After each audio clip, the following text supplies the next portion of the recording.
diambil dari setiap bulan menimbang. Jadi tiap bulan menimbang diambil data itu dibikin rata-rata. Nah, anak yang terpantau itu hanya 600, berarti sekitar hanya 60% aja anak yang ditimbang. Berarti 40%-nya kan tidak terpantau, makanya hasilnya 14,1. Nah, sementara yang hasil kita sweeping di bulan 6, sweeping itu kan 97%, 98% kan. Nah, kalau 98% penimbangan hasilnya itu 11,2%. Makanya beda ya, 11,2. Terus yang sweeping lagi bulan 8, dulu bulan 6 tuh yang kita sweeping kan karena kan bulan 6 itu hasilnya 11,2. Nah, sweeping di bulan 8 itu hasilnya angka stunting itu turun lagi 9,6. Tapi dinas tidak mau ngakui, dia masih pakai yang 14,1. Jadi kita itu sebenarnya dilema di data itu kan. Nah, kalau mau bagus hasilnya untuk tahun depan, kalau mau bagus hasilnya, jadi harusnya itu capaian penimbangan tertinggi DPS-nya harus tinggi. Baru bisa angka stunting itu bisa di bawah 14%. Karena kalau kita pakai rata-rata itu hanya 60% saja yang terpantau. Stunting itu kan begini, angka stunting dibagi dengan jumlah balita yang ditimbang. Jadi yang tidak ditimbang dia tidak masuk sasaran. Beda kalau tadi jumlah stunting dibagi sasaran kan enak. Jadi yang 40% itu balita itu tidak terpantau, arti itu tidak. Padahal kan kalau hasil kita sweeping itu hanya 9,6 hari terakhir. Berarti kan di bawah 14 kan? Itu masalah. Jadi tahun depan mungkin kita harus meningkatkan DPS-nya harus meningkat, karena kalau penimbangan meningkat, angka stunting juga bisa turun kan? Karena kalau kebetulan yang stunting ini turun dia posyandu. Lihat, saya kata stunting kok rajin kan turun posyandu. Coba dia nggak rajin turun posyandu, mungkin angkanya turun kan? Nah, rajin belanja ini. Rajin belanja turun posyandu, jadi kalau mau data itu paling sebenarnya itu paling nggak itu 100% itu balita semua ditimbangkan, 195 ke atas lah jadi hasil data saat itu valid ya. Kalau data dinas itu saya kira bukan tidak valid karena 14%, karena yang terpantau hanya 60% kan, bukan 100% terpantau. Ya, jadi itu masalahnya.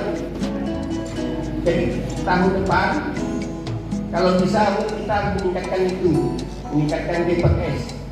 Kader nanti tahun depan harus DPS paling tidak 90% setiap bulan. Berat itu ya. Tapi kalau sudah enak mudah orang-orang. Jadi mungkin itu Bu ya. Tahun kita ini data saat ini kita yang menjadi yang ada dua data yang tidak, satu data paling, satu yang dari dinas itu saya lihat 14,1 itu, tapi mereka tetap dipakai karena dia ngambil di rata-rata penimbangan. Kita jadi rasanya saya pernah protes sama mereka bilang data itu dipakai, padahal dia juga suruh bulan 6 dulu harus timbang 100% kan, maksudnya yang paling kita yang 100% timbang dulu. Mungkin itu yang dapat disampaikan sementara. Lanjut Bu. LCD. Jadi sekarang itu LCD sudah ada lagi versi baru. Tidak ganti berubah terus itu aplikasi. Kita yang pelaksana sampai bingung ya. Karena belum lancar yang pertama dan Dan ini kemarin kami bincang-bincang dengan PKB, dan kebetulan kemarin itu PKB ada Zoom tentang membahas edisi mil yang terbaru.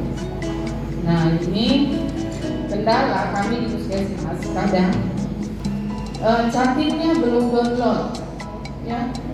Apalagi misalnya kayak ini hari Jumat, atau kadang datang siang, dan terus terang kadang pasiennya itu mau cepat-cepat, padahal mendownload itu perlu waktu. Terus pemeriksaan di laboratorium sekarang itu harus lengkap sampai bulan. Jadi sekarang chatting atau PESCO itu pemeriksaannya penyakit menular dan penyakit tidak menular.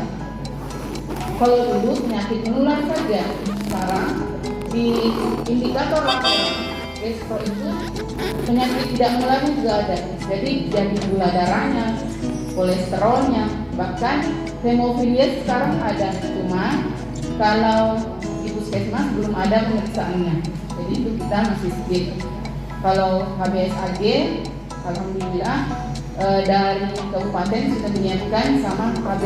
Jadi sama, kalau kemarin kan cuma numpang dari program lain kami. Jadi dari IMS-nya dari HIV, terus HB itu dari KIA, kan? Dari KIA. Jadi kalau sekarang kayaknya ini karena kalau bicara tentang stunting itu diawali dari sebelum dia hamil. Tidak akan ada stunting kalau tidak ada kelahiran. Nah, makanya sekarang itu kami kemarin ada pembinaan chatting bersama Pak Kepala KUA, PKB. Di situ kita memberikan penjelasan kepada chatting bahwa ini sangat penting. Dan kendala kami sebagai tugas lapangan, begitupun juga Pak KUA berikan itu. Karena kalau dari program sebenarnya protapnya itu 3 bulan sebelum mereka menikah, kita sudah bina. Jadi pembinaan chatting itu 3 bulan. Jadi sempat kita kasih, misalnya seorang ibu yang mengidap penyakit HBsAg-nya positif, sempat kita anjurkan pasangannya untuk vaksin. Terus yang bersangkutan juga pengobatan supaya tidak menularkan ke pasangan dan tidak melahirkan generasi-generasi yang sakit. Karena tujuannya itu semua yang kita di TPPS itu kan tujuannya untuk melahirkan generasi-generasi yang sehat. Nah, jadi saya dari PJ-nya mungkin berharap kerjasama mungkin dari kecamatan, terus dari Pak KUA, PKB dan kader-kader dan bidan-bidan PJ desa. Kita harus bekerja sama dari mungkin dari mulut ke mulut dulu, karena untuk surat resmi dari belum ada ya Pak KUA. Surat resminya belum, kayaknya ini cuma sebuah programnya, tapi tidak secara resmi semua instansi tahu. Jadi kita saling mendukung untuk melaksanakan ini. Sini ibu-ibu, mungkin nanti lebih jelasnya akan disampaikan dari PKB tentang ini yang terbaru. Karena saya pun baru buka-buka tadi, baru belajar nutrisi, dan di situ semua konflik. Dia ada sudah ibu hamilnya, terus prahamil, terus yang sehat, yang sakit, terus apakah ini ibu harus di screening atau ditunda kehamilannya.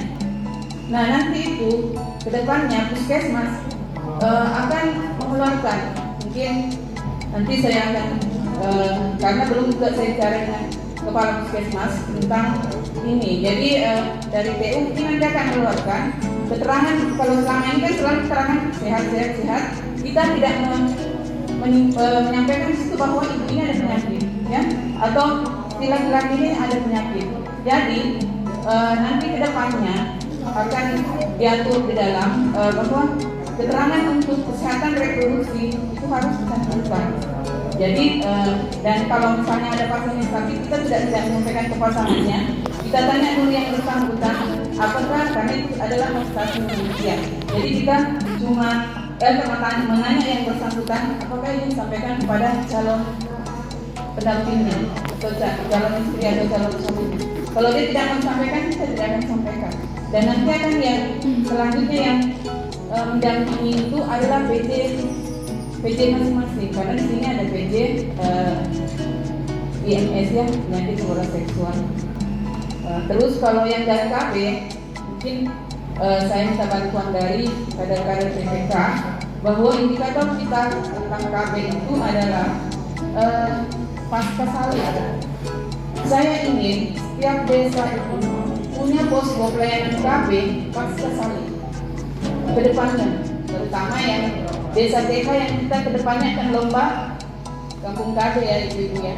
Jadi nanti kalau ada alasan misalnya ini mungkin bisa gabung di kantornya dasar atau bagaimana ya, nanti kita bicarakan lagi di teren sama kader KB supaya itu ibu-ibu yang salin cepat mendapatkan pelayanan kontrasepsi. Kenapa itu Bu? Karena jarak kehamilan yang terlalu dekat itu akan menyumbang stunting dari segala segi, ya, dari kesehatan ibu, psikologis ibu, dan psikologis anak-anaknya yang dilahirkan. Kalau terlalu dekat jaraknya kan dia belum siap berbagi dengan saudaranya. Mungkin dari saya cukup sekian. Mohon maaf bila ada kata-kata yang salah. Assalamualaikum warahmatullahi wabarakatuh. Yang usia remaja ke sekolah terus tadi bimbing itu ya itu. Tapi tahun ini bulan ini sepertinya tidak memaksa, tidak ada. Iya.